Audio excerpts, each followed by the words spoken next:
There's a pretty one, Ulysses.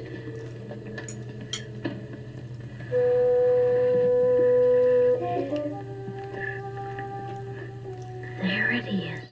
Hello BookTube, I'm Sean the Book Maniac. Welcome back to my channel and another Friday Reads. I'm actually filming this early in the week. It's Wednesday morning. I'm going out of town for a couple days, so if I don't film it now, I won't get it done until Saturday, and I prefer to post it Friday sometime if I can. I'll be back in town Friday night.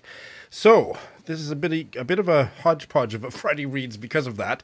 But I do have stuff already to tell you, and I have already taped this week's mystery guest, and let's go directly to that, shall we? I'm really excited about today's mystery guest. It is Laurie McFadden joining us from Victoria, British Columbia, Canada.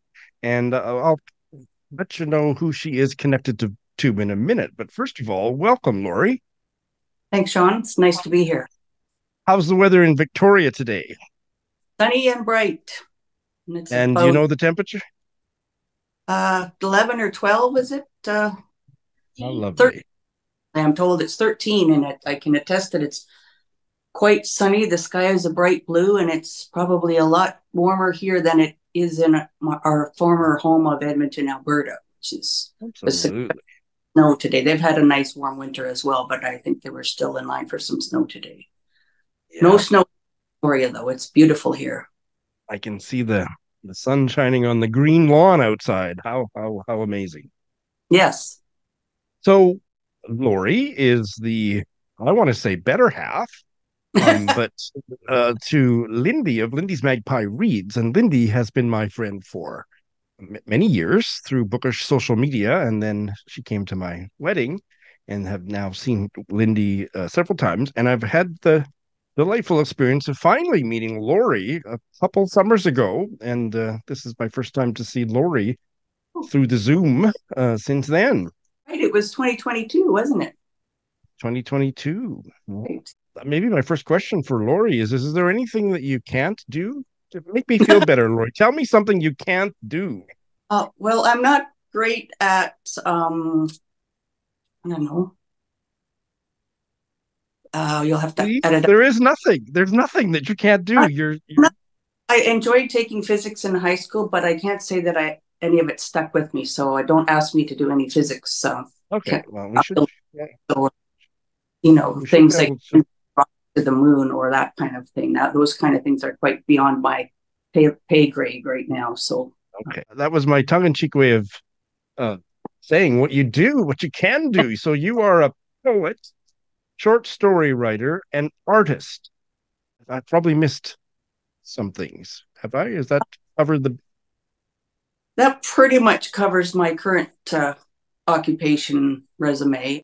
Poet, short story writer, visual artist, also a former sports journalist, yes. Which you might have to explain the meaning of the word journalist to some of your viewers because we're not doing much journalism anymore in the world. So, but I was part of it when it was still actually a thing, and it can be trusted. And I was one of the first female sports reporters, as a matter of fact, probably on the planet.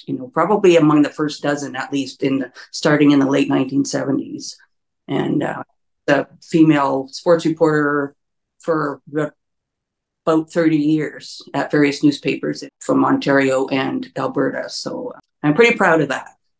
Yes. I think it was my print journalism career that kind of started building me the confidence to talk to people in general, because I was the shyest person in the family. I still am. But my cousins rib me about being, how can you be reading poetry out loud, and how could you be interviewing professional athletes in dressing rooms when you're the shyest person in our family? And I said, I don't know, but deep down, I suspect that somewhere along the line, as I was, in my late teens and thinking about what I wanted to do with my life, I got a little flick from the universe that, made me choose an occupation that would force me to talk to people.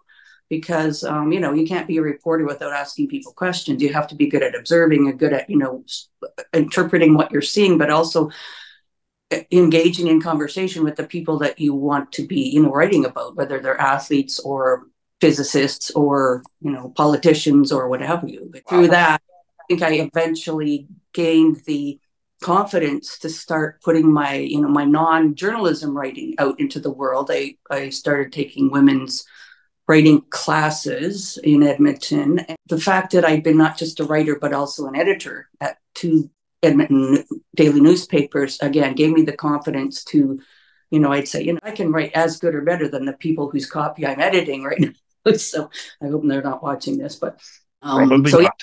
I started slowly writing in company of other women, and a lot of what came out initially was poetry or memoir or a bit of both, poetic memoir or whatever. But from the time I started doing that, which was 1999, to when I actually got my first poetry book published in 2010, so like a little over 10 years of writing in company of other women, going to some winter retreats at the Banff Centre in Banff, Alberta, which is a lovely place. Trying not to inject any bad comment about what the Alberta government is trying to do to the Banff Centre right now, but that's a whole other story. We don't want to talk about negative things. So I'm curious, has your storied career as a sports journalist made its way into any of your writing or any of your plans for writing in the future? Yeah, absolutely. One of my I can't say my most beloved poems, but one that has gotten a lot of attention was from my first book, which is called White Shirt. The piece is called Five Hole, and it's a very intentionally humorous story about a lover asking her lover to go 5-hole on her, which if you follow hockey at all, you know that the 5-hole is the space between the goaltender's legs. And so if you think about that, say it's a bit cheeky. Well, yes, I think I'm starting to visualize what you're talking about here. Yes. It features a lot of hockey terms and, sports terms, but particularly hockey terms in general. So maybe that's a poem I should read to you later on. But well, I have one of your books here. It was actually a wedding present from Lindy to me. It's, I believe it's your latest work of published poetry, Walking Through Turquoise. It is, which, yes. Didn't this one win a Lambda?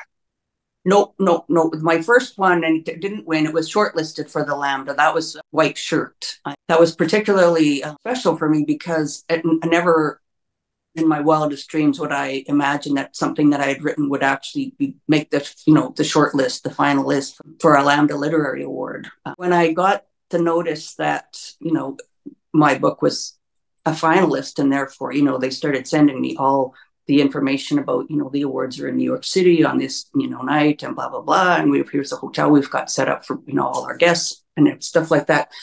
I was thinking, oh, wow, this is really great. And it's too bad that Lindy and I can't go to, to New York for this because, we can't go to New York. And then by the time I slept on it, the next morning I woke up and I said, of course we have to go to New York. It's an award ceremony. It's the Lambda Literary Awards. And my book is a finalist. Like, how could we not go?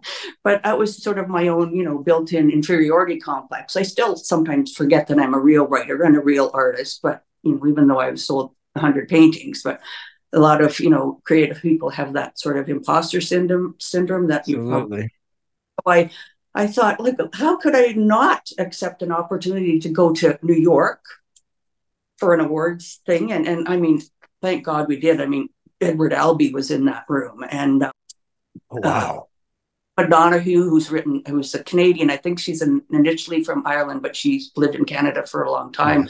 Has lots of books that have been, on the Lambda Literary Awards list. And she wrote the book Room that was made into a movie, and I think there's at least one other of hers that's been made into a film. So we chatted with her. We chatted with all kinds of people. Oh, and I don't know if you ever watched Man Men, but there's an infamous gay actor who played a role in that show, Brian Batt, and he was there, and he's gorgeous. And I was too shy to sidle up to him and Edward Albee, but I sort of secretly took pictures of them from from just far enough away that I didn't look like I was going all fangirl, but close enough that I got some really good shots of Brian Batt and Edward Albee before he died. So I think that means I'm a real writer if I was in a room for an award show with people like that. So how exciting.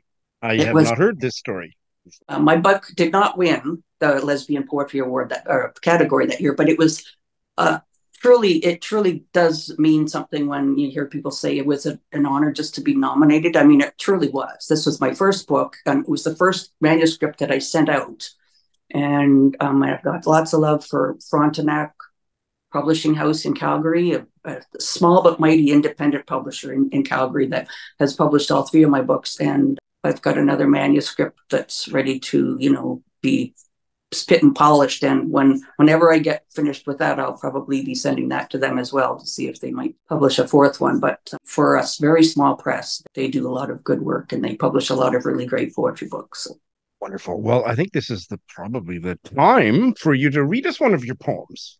I'm a hopeless romantic, and a lot of my poems deal with themes of love and desire and lust and jealousy and, all the fun things that come because of human attachment to matters of the heart. All three of my books contain a lot of, what I would call romantic poems or poems with romance and desire in them. But sometimes that's reflected in jealousy or sadness because the human condition involves different emotions that are all part of love or being in love. Anyway, so this is one, it's definitely a love poem, and it's called Over to Me from Walking Through Turquoise. Over to me. I've never had trouble breathing, not that I recall anyway, until over to me came you, and church bells clanged and hummingbirds flew out of a cannon? Chimney? No. This is not how it happened.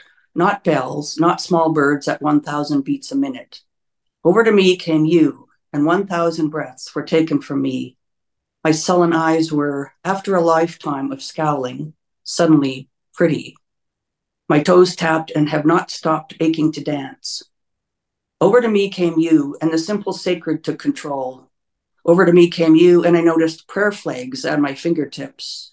Welcome home signs on your hands.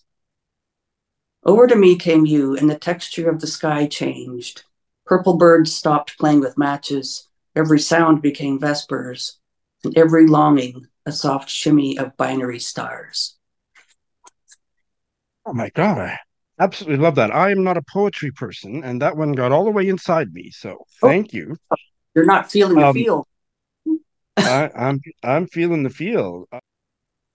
My sullen eyes were, after a lifetime of scowling, suddenly pretty. Prayer flags. What are prayer flags? I'm struck by that phrase.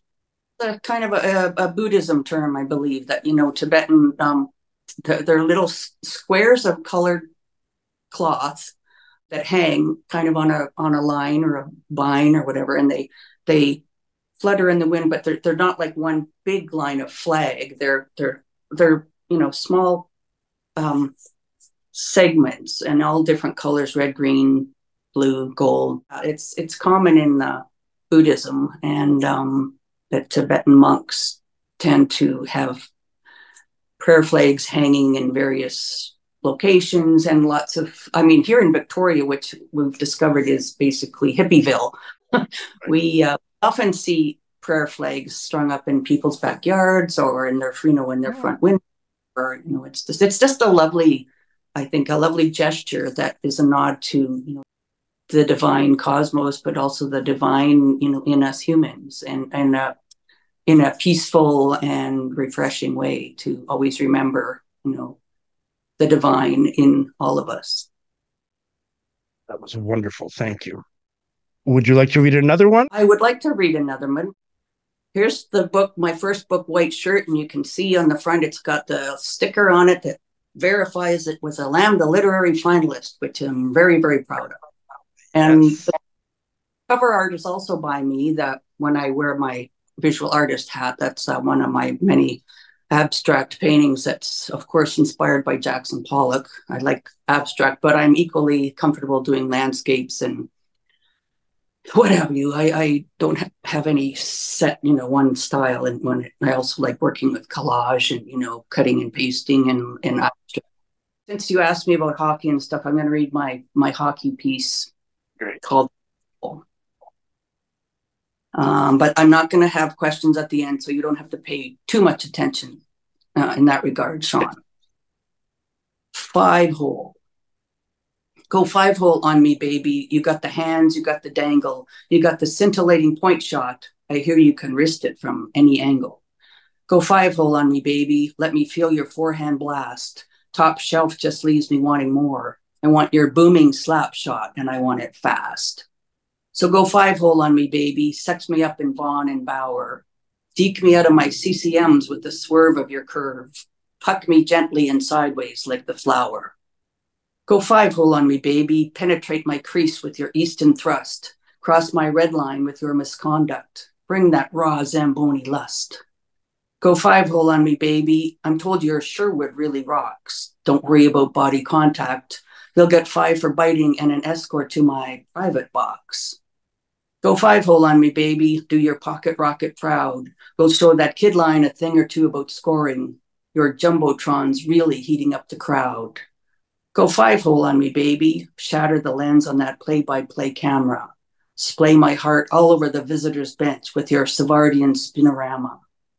Go 5-hole on me, baby. Your hat trick has me in my bliss. 'Cause it's hockey night in Canada, sweetheart, and there's nothing hotter than a cannonading center ice kiss. Well, I think a lot of the hockey terms went over my head, but I feel like I need a cigarette. I was going to say, you need to maybe, take a picture there. Yeah. If, any real hockey fan is going to recognize all kinds of, references to certain players and certain pieces of equipment and that kind of thing. So it was really fun to write. And it was especially when I was still, because this came out in 2010 and I was still working for the Edmonton Journal newspaper until 2016. So I have had lots of time to read it in situations when the Edmonton Oilers were either famously in the playoffs or famously not in the playoffs. So I'm assuming that this is also your art on the cover of this one. yes, that one, you don't remember the title of it, but now I just refer to it as Walking Through Turquoise since it ended up as the art on that book. And I subconsciously chose today's blouse to match it. So there you go. I'm wearing blue as well. So there you go. Painting back there in the background behind me that's the similar blue to the one that is on this cover. Yes, it is. And I have one of your gorgeous paintings in my home. Why, thank you. Lindy. Yes. So you have moved, and I know that you, I think, sold a lot of your art to move. What's been going on with your art as you got settled in Victoria? Well, yeah, I did sell a lot pre-move because of just, out of necessity of not wanting to. We moved to a much smaller house with much less storage space, and we only have so much wall space. And we also, have, art by other people, not just me. I mean, Lindy also is an artist in her own right. And so there are some pieces up on our wall that are by her, some by other artists that we both love, and the rest, by me, a couple by my dad. I mean, it's, and we wish we had way more space on these walls to hang more of mine and more of Lindy's. But we decided that we would just every 3 or 4 months rotate out, because there's about 40 more paintings in our cellar. It's still crated up from the move. I honestly haven't painted anything new since we moved here, but I'm really getting antsy about doing that. So I want to be painting again, and my big solid sturdy easel is still in pieces actually in the basement from the move. And so once we get through this last 2 weeks of sort of a little bit of rain in the forecast, I'm going to move that easel outside we have a lovely deck out the back off the kitchen, and underneath it, it's dry and it's outside. So that's going to be where my easel lives once we get that done with. And then I should be able to easily, move the easel out into the yard so that I can paint en plein air. Because we're renting here, I don't want to be splashing paint on, someone else's floors. That is the main reason I'm going to be moving to be, painting outdoors. And so I really look forward to that. I still have spaces inside where I can do smaller works like watercolors, and I love to do collage as well, like the literal cutting and pasting of, pages from images from magazines and things, and just, and pieces of text. I like to mix and match that way and create really bizarre sorts of message pieces or just silly abstract pieces, like that, with putting somebody's oversized photo of their head on top of the body of a flower or something like that. Like that's just sheer fun, nothing serious about it. Well, I shouldn't say that. Sometimes the messages with the text get a little political, but bottom line, if I'm not having fun doing it, then I'm not gonna continue doing it. So far, I'm still having a lot of fun with all the visual art components in my life, but as well as the writing too. Anything that you're working on writing wise, or that's at the publishers will be forthcoming? My newest book, which is, Walking Through Turquoise, came out in 2017. The first one was published in 2010. The second one, which is called Kissing Keeps Us Afloat, came out in 2014, and this one 2017. So theoretically and mathematically, I should have had another one, published in 2020 or 2021, although that's not, there's no automatic, every fourth year you put a book out. It's not, the world of writing and publishing is not like that, but I have certainly enough raw material for another book, probably for another 2 poetry books. But when COVID hit, it really profoundly affected me both as writer and artist. I felt like it was 2 years of blackness. Like, even though Lindy and I, neither of us caught COVID, thank God, but we suffered the same isolation and the lack of human contact, being with friends, being with loved ones, and, breaking bread together and things like that. And that isolation really got to me as a writer and artist, as a creative person. And I was, for the first probably almost a year, I couldn't go down to my external studio. I had a studio in downtown Edmonton for 13 years before we moved here. I couldn't go out to paint. It just couldn't because of the lockdown. Couldn't really get anything started inside the house because I just felt, mood-wise, I just felt so yuck. It was just such a hard time. And writing-wise, I write, more recently, I've been writing in the company of 3 really special writer friends. And we used to meet we'd write in person. We'd each bring prompts from various books or whatever and throw them out into the room as a stepping off point. And this ended up being mostly Sunday mornings. We'd, meet at somebody's house and do these writing sessions. It was a great writing thing. It was a great friendship thing, a great community thing. And then again, when COVID struck and we couldn't have those Sunday morning writing sessions in person, it really took a horrible toll on all of our psyches. I think, it just was really, it was awful and it was sad. And a few times we went to Zoom wrote, but writing over Zoom is not the same as being in the same room with people. And gradually, as we started to come out of COVID, we did start writing again in person again.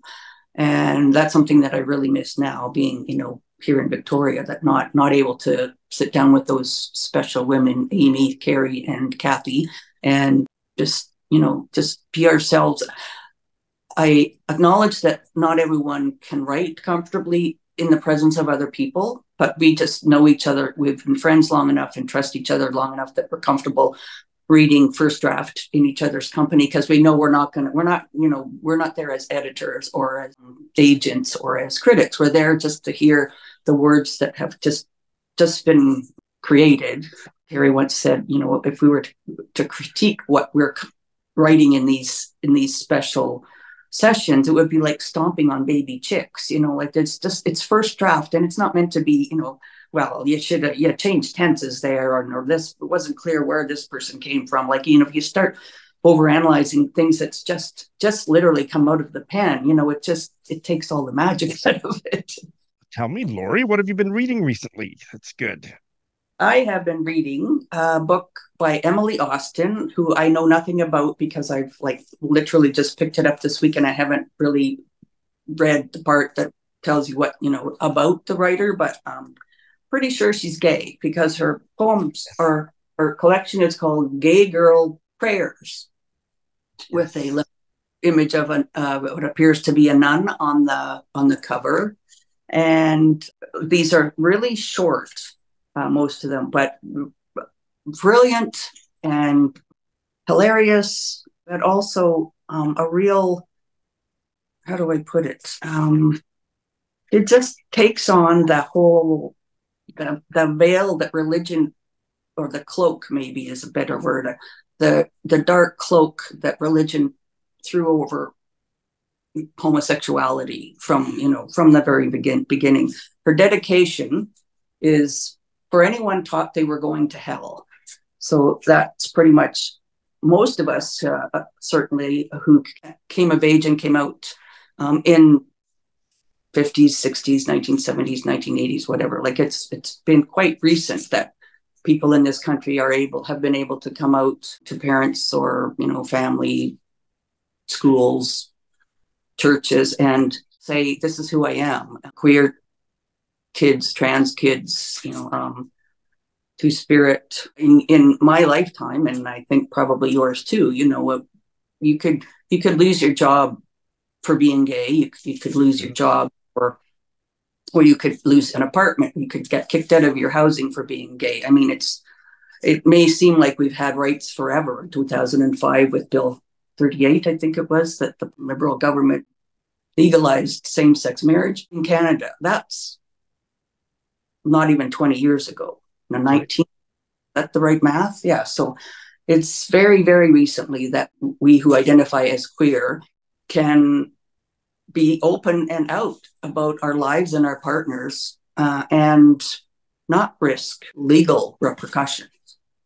And there are some clearly that still want to take us back to those days, not to mention any current Canadian provincial governments or anything like that. But anyway, yes, I say dedication for anyone taught they were going to hell, because a lot of my family wasn't religious. Thank God we didn't get dragged to church, but I have a lot of friends whose families, in the name of religion, would not hear of their children being queer. It's just not. You can't be. Oh no, you're not. You can't be. It's done in the style of like biblical verse, so that the pieces don't have titles, but at the bottom it says, it'll say, like, as if it's Matthew 25 verse 4 sort of thing. Heaven is two girls who take their lamps to their shared bedchambers to call their mutual ex-girlfriend to ask, what's new? How are you? Do you want to grab lunch tomorrow? I was thinking of your mom the other day. How is Mary? Tell Mary I said hi. I'm here with Delilah. Do you want to talk to Delilah? Okay, here she is. Bye. I love you too. Matthew 25, verse 4. And this is it's just so telling about lesbian relationships. Lots of my straight friends and some lesbian friends as well ask, how do you how is it that lesbians always so often stay friends with their exes? And it's like, well, why wouldn't you? In most cases, unless they're absolute lunatics or whatever, or dangerous, we're a very small minority, and the circle is so small that if you didn't stay on friendly terms with your exes, you wouldn't have any friends. But also, there's a slogan from, I think it's as far back as the 70s. It might even go back further than that. That applies to lesbians, and the slogan is, "An army of ex-lovers cannot fail." So, I'm curious that the verses in Matthew, if you look, and maybe you've done this, maybe you haven't, but do you think there's some resonance between her poetry and then she cites yeah, a chapter and verse? Is there something? I wish I had looked ahead at that, because that's a very good question, and I suspect you're probably right. She's probably, like, there's another one that says John 3 verses 1 to 21, and he was born again when he met Matthew, Mark, Luke, and John, who held his head down in their laps, stroked his hair, and lifted his gaze to heaven. Like, now I'm curious, what does it actually say in the Christian Bible? So interesting. John 3, 1 to 21. There's another great one called, well, again, it doesn't have a title, but it goes, in the name of the questioning, the curious, and the closeted. Glory be to the butches, the studs, and the femmes. In the name of the aces, the demisexual, and the gray. Glory be to bisexuals, pansexuals, and the fluid. In the name of trans lesbians, T4Ts, non-binary bisexuals, and all queer trans people. Glory be to the intersex, all gay men, witches, and bears. The sign of. So rather than having the verse, it just says the sign of the cross at the bottom, which I just love. I'm quite tickled by that. Last year, I read her novel, Emily Austen's novel, Everyone in This Room Will Someday Be Dead. And I loved it. So I recommend that to you. She has a new book that has just come out, a new novel that has just come out. But I didn't know she had also written poetry. So very interesting. And speaking of interesting, what a fascinating chat, Lori. Thank you so much for being my mystery guest. Well, thank you for having me. I don't feel all that mysterious anymore, but because you ask such illuminating questions about me and my life. How wonderful to have Lindy of Lindy's Magpie Reads. Other half, better half, lesser half. There was some debate about what term would be the most appropriate. But her partner in crime, partner in life, Lori McFadden on my channel. How wonderful. There's one piece of news, not personal, but I just have to shout this article out from the New York Times. It's the most pick-me-up, feel-good, uplifting news article I've read about literature in a long time, and it's about Tommy Orange, who of course has a new novel, just came out a few days ago, that I'm going to be buddy reading with Heidi of My Reading Life, so that's exciting. But this article is about his first novel, There, and the fact that an English teacher, I believe it was in New York State, but I didn't care where it was set, but I think it was set in New York State, introduced that as a text for his English class, for his high school students, and they loved it the way people loved The Road back in the day, and it's transformed his English class, and really, if the way his students tell it, it's transformed many of his students' lives. And so Tommy Orange was invited to meet the class, and that's what the article is about. And it's just wonderful. It just makes you feel so good that there is a purpose to all this. And so even if you don't need a boost, read this article. It'll be linked in the show notes. I absolutely loved it. Yeah, I'm ramping up slowly on BookTube. So I've put up one Zooming chat that I taped a long time ago with Sonia of An Enthusiastic Reader about Don DeLillo, and overnight it got 10 comments. So people really responded to that. Check that one out if you haven't seen it. And that's all I've managed to post. All right. I have finished one book, and I have one book to check in on. So the book that I have finished is, I did most of it on audio, Graham Norton's novel, Homestretch. And I liked it. I liked it a lot.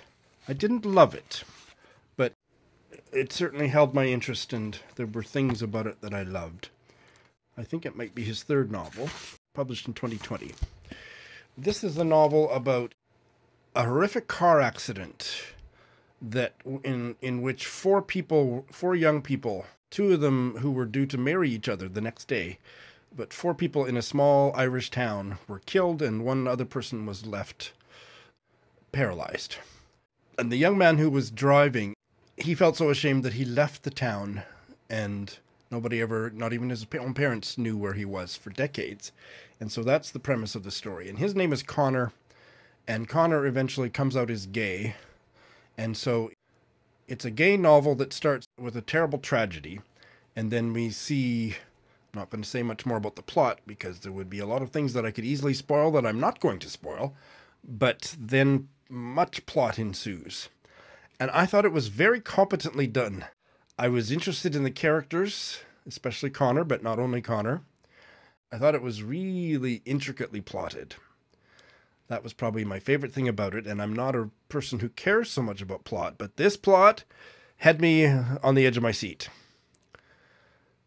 It didn't quite work because the character work was not deep enough, so I wasn't as emotionally impacted by it as I wanted to be, but I wasn't horribly disappointed. I just felt, it could have been better. And I think Graham Norton has it in him to go deeper through character work to tell a story like this that's much more affecting. That would be my take. But it's made me a fan of Graham Norton's fiction. I'd like to read his other books, and I will read anything he puts out from here on in, unless he screws one up, and then I'll stop reading him in a huff. But this was good enough that it was a 4-star read, which doesn't mean as much for me as it does to you, but I enjoyed it a lot. And it was really good on audio, read by Graham Norton. I told you last week I was going to start reading the Unselected Journals of Emma M. Lyon, Volume 1 by Beth Brower to my cousin Mary Jean. And I have, goodness, I think I'm almost not quite halfway through. Absolutely loving it. It's so well written.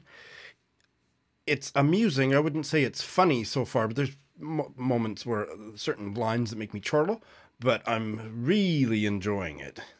Emma M. Lyon is an heiress who is to inherit a really posh house, I would say almost like a castle-like house in London in the early 1880s from her cousin-in-law or her great uncle-in-law, actually, upon his death. But it was his wife that was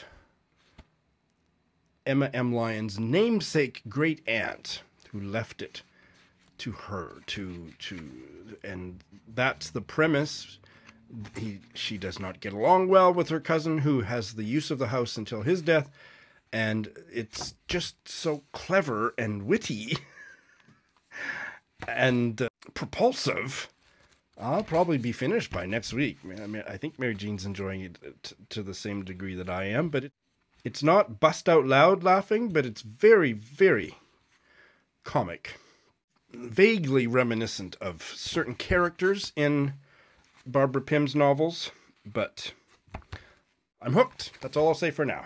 Because I finished the Graham Norton, and that was my audiobook, I am going to start one audiobook in the coming week. And I thought, well, we've got another 10 days left for March. I might as well do another Irish audiobook. So I have chosen one by Donal Ryan. And I read one of his earlier novels that a lot of people loved, but I didn't. Don't remember what that was. This one I'm going to be reading next is called Strange Flowers. So don't know what it's about, but I'll find out when I start listening to it. That's all I got. Thank you very much for watching.